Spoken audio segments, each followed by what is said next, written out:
ნიკა ივანიშვილი თბილისის მერიას ბიუჯეტიდან თანხის გაფლანგვაში ადანაშაულებს.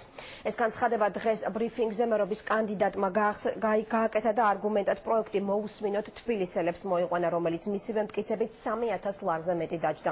თუმცა მერობის კანდიდატი ამბობს, რომ მისი შედეგები საზოგადოებისა და პოლიტიკური პარტიებისთვის ხელმისაწვდომი არ ყოფილა.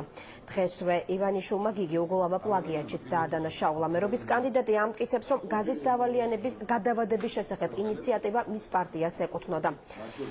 მრგვალ მაგიდაზე მერობის კანდიდატი ექსპერტ გია ხუხაშვილის განცხადებასაც გამოეხმაურა. რამდენიმე დღის წინ პოლიტოლოგმა სახალხო დემოკრატებს პოლიტიკურ პენსიაზე გასვლა უწინასწარმეტყველა.